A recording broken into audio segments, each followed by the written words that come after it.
up, Laugh Talk? What up with it? Talk in the building.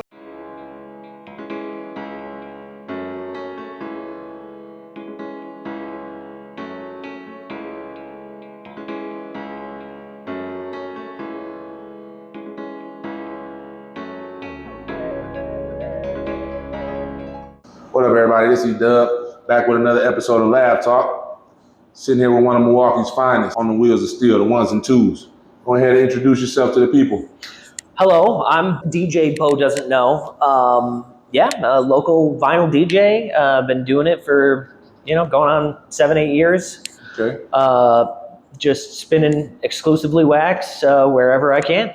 So what put that on your mind? Like, how did that become your thing, the vinyl? Like, Sure.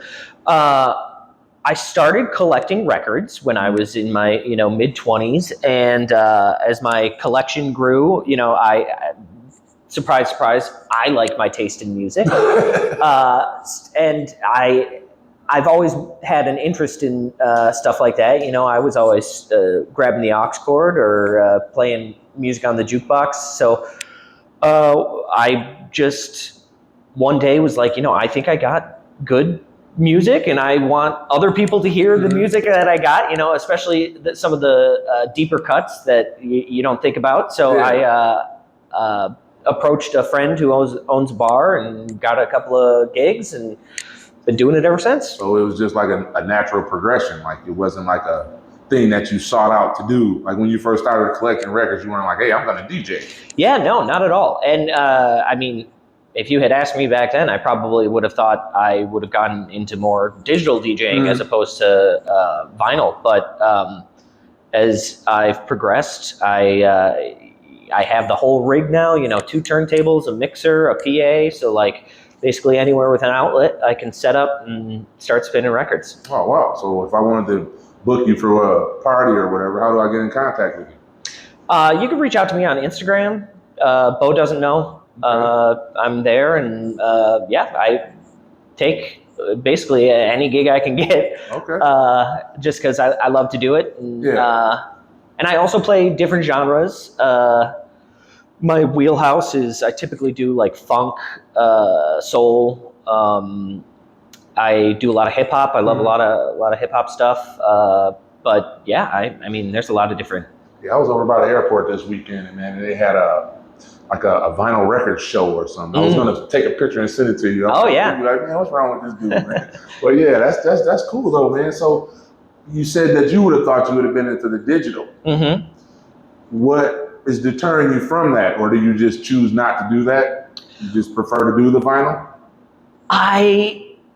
It's a couple of things. Yeah, I mean, I've definitely done like mixed digital music with a controller and stuff, but I think there's something to, there's a little bit of pride I get out of having it on vinyl. Like I like playing crates going through the and it's also great because when someone says, hey, can I make a request? You can say, if you request one of the songs I brought, I will 100% play it. But like, what are the odds you're going to guess out of the 70 records I brought that the one song that I have?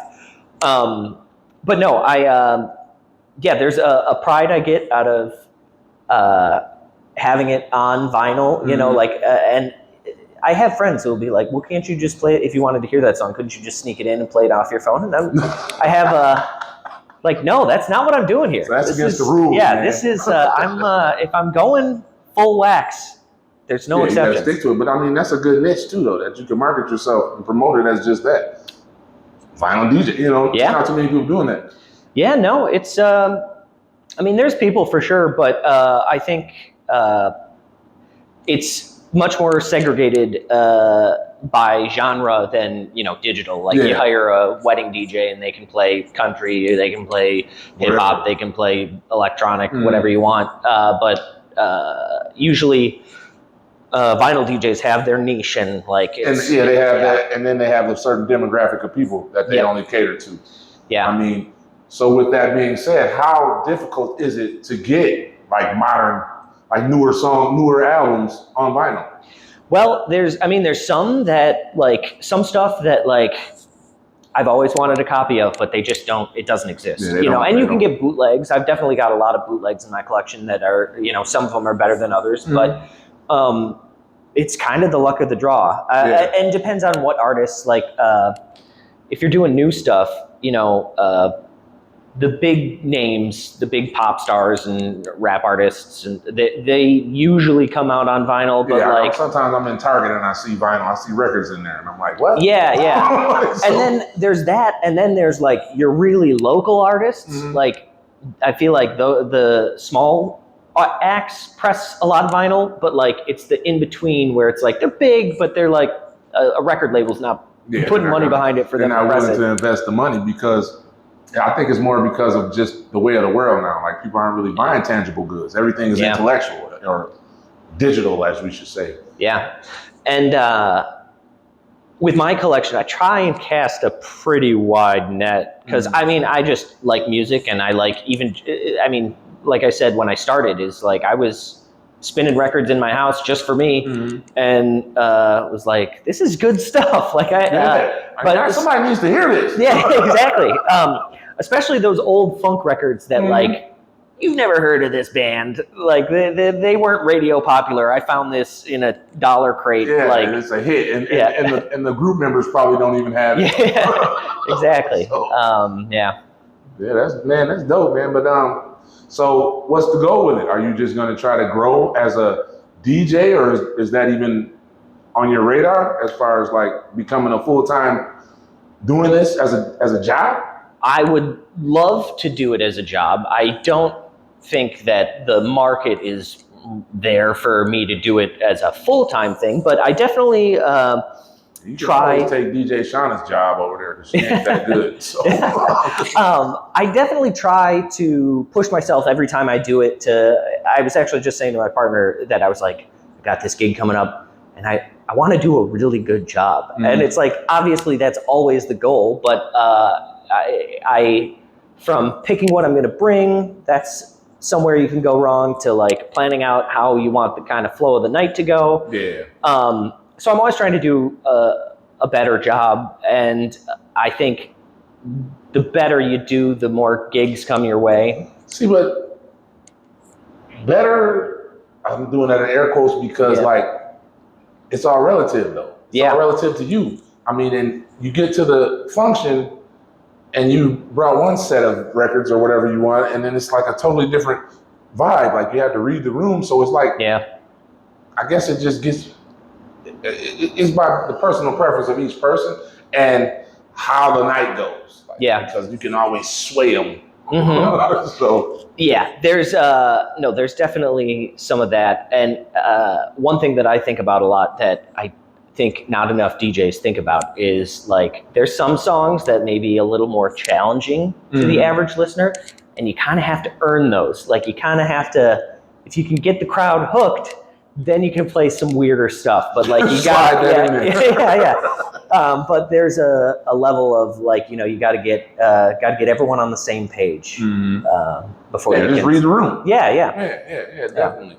So as far as like promotion and building an online presence, are you working on doing that, or like, how do you have like a YouTube or anything that people can go check out any of your mixes? Or I don't really have anything right now. I've got my Instagram page, which is basically just my personal Instagram, but I definitely post a lot of my DJ stuff there, and my stories are like gigs that I have coming up and stuff like that. I'm starting to look at expanding some of that stuff, getting some business cards, because right now it's mostly exclusively word of mouth. Yeah, friends of friends, and bars I've DJ'd at before, and going in, and they know me. But all the big name DJs started out doing the same. Right? Yeah. You got to start somewhere. So. But no,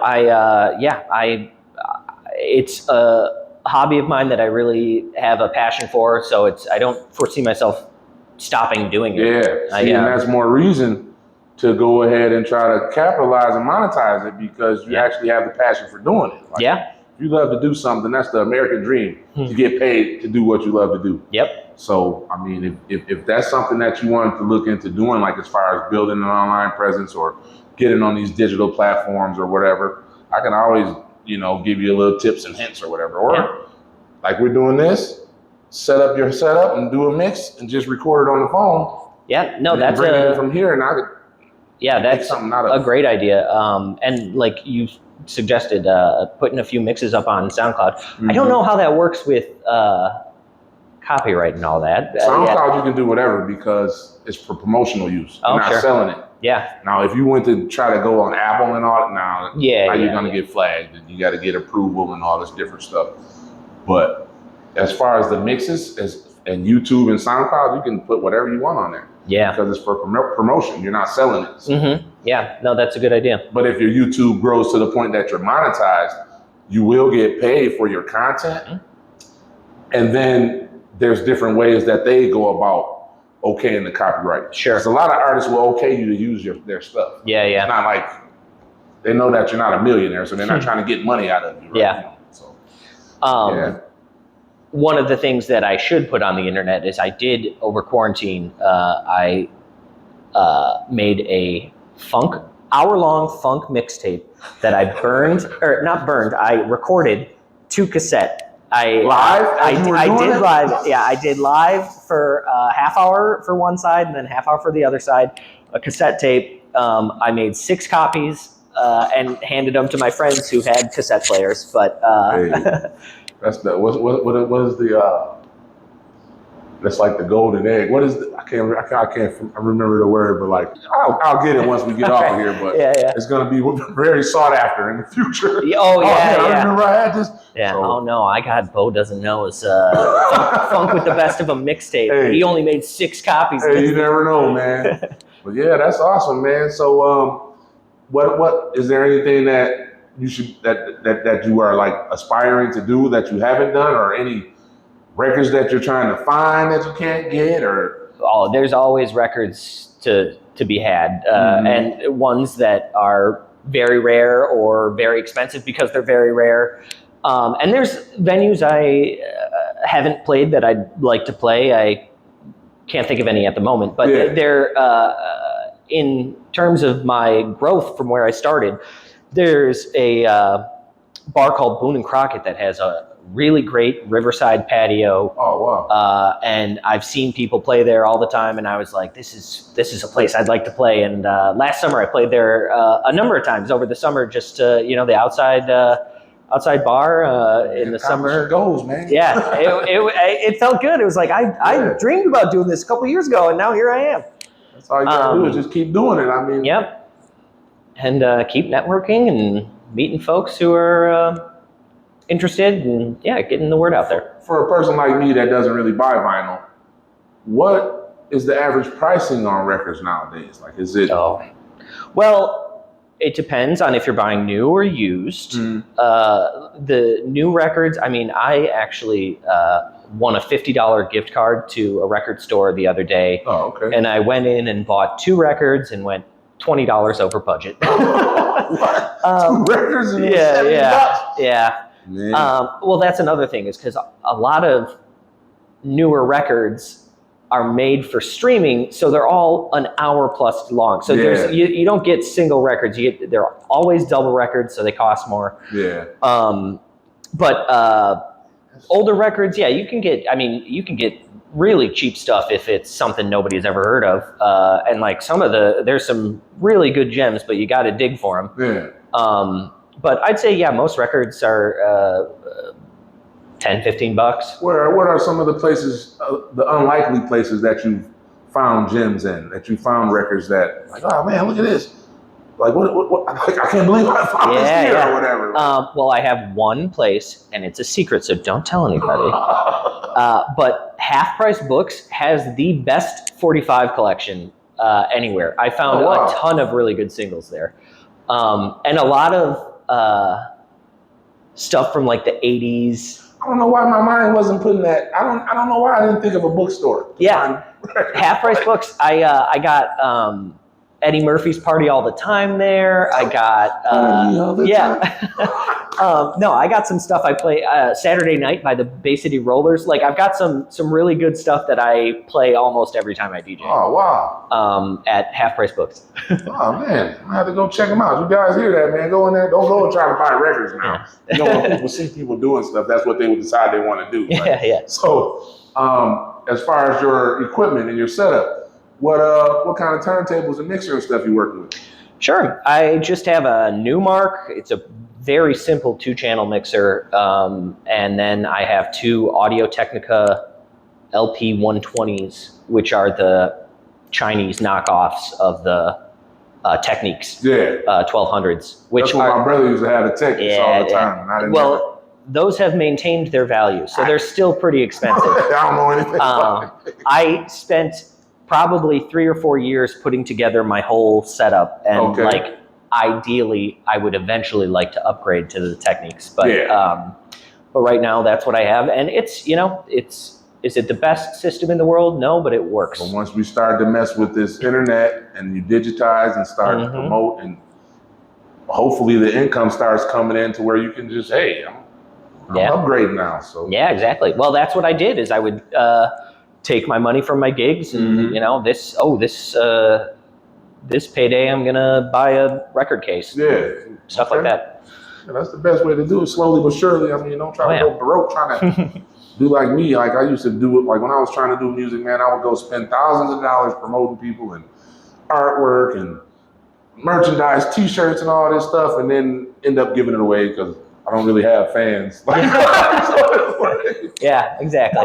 But yeah, man, I mean, I appreciate you, man, giving me time and tapping in with Lab Talk, man. And hopefully I can get you to a bigger audience and people start to inbox you and book you. So yeah, absolutely. I mean, thank you. Is there anything that you would, any words of wisdom that you would give to an upcoming DJ, or anything that you want to give to people? The floor is yours.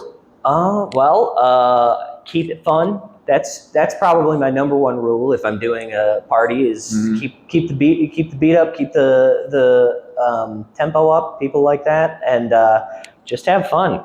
You know, I feel like at my best, when I'm really crushing it, it's a form of self-expression. You know, just like playing music. It's there's something really redeeming about that. You're channeling something. Yeah, exactly. Man, all right, man. Appreciate you. Yeah. DJ Bo don't know you guys. Lab Talk, signing off.